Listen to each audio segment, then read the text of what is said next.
Quelle fut votre réaction lorsque la patrouille de France vous a demandé d'être sa nouvelle marraine? Anne-Claire Coudray: ce fut une belle surprise et un grand honneur, d'autant que je ne suis que la seconde femme, après Carla Bruni-Sarkozy. CIST, un statut hyper prestigieux, surtout que la patrouille de France fête cette année ses 70 ans. Vous a-t-on expliqué pourquoi le choix s'est porté sur vous?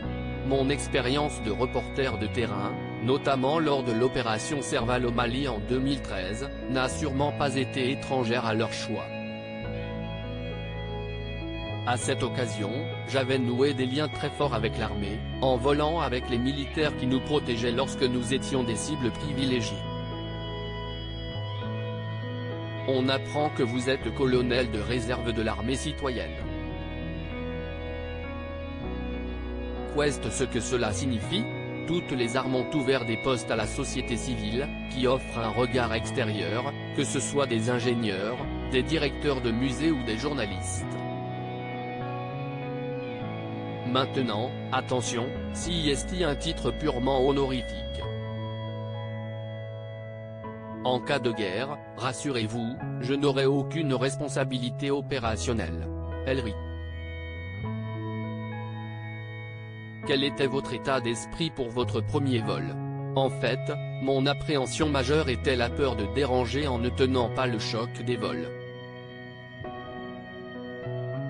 Je ne me voyais vraiment pas demander au pilote d'atterrir en urgence parce que je ne me sentais pas bien. Combien de vols avez-vous effectué? J'ai volé 5 fois et ce qui est terrible, CIST comprend goût à ce mélange de sensations. Passé le premier vol, où vous êtes focalisé sur vos capacités à encaisser, vous commencez ensuite à vous détendre et profiter d'un spectacle incroyable, surtout quand vous volez en escadrille avec des avions à 2 mètres du vôtre. Qu'est-ce ce qui est le plus impressionnant quand on se retrouve dans un Alpha Jet à 600 km/h? Le plus impressionnant reste ce qui se passe avant de décoller, toute la préparation, notamment autour du siège éjectable. Rien que pour ça, il faut emmagasiner des centaines d'infos différentes selon que vous vous trouvez au-dessus de l'eau, d'une forêt ou d'une route. Et bien sûr, on ne retient qu'une infime partie. Votre sensation intense? Quand on s'est mis sur le dos.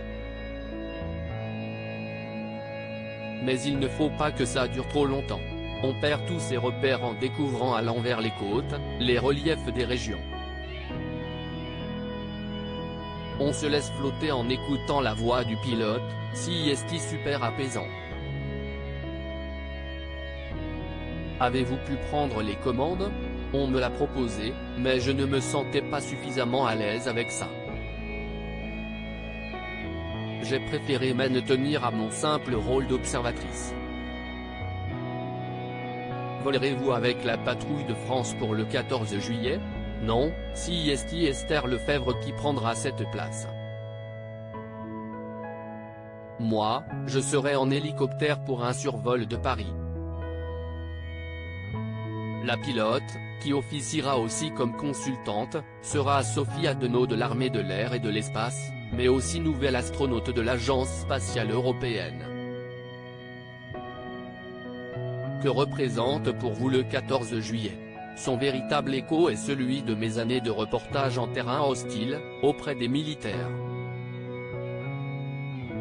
Nous, journalistes, fonctionnons bien sûr différemment d'eux, mais nos valeurs sont communes, comme le sens de l'engagement et, hélas parfois, du sacrifice. Marie-Sophie Lacaro au cœur de l'action. La reine du 13h entraînera les téléspectateurs au sommet de l'Arc de Triomphe, centre névralgique du défilé, avec une vue à 360 degrés, où est installée la fameuse bulle de protection aérienne qui assure toute la sécurité de la cérémonie.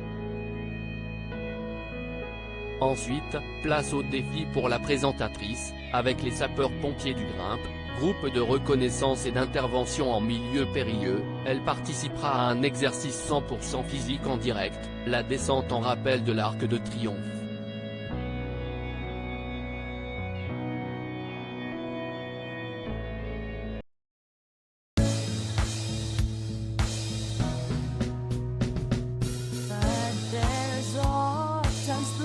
rough times I think you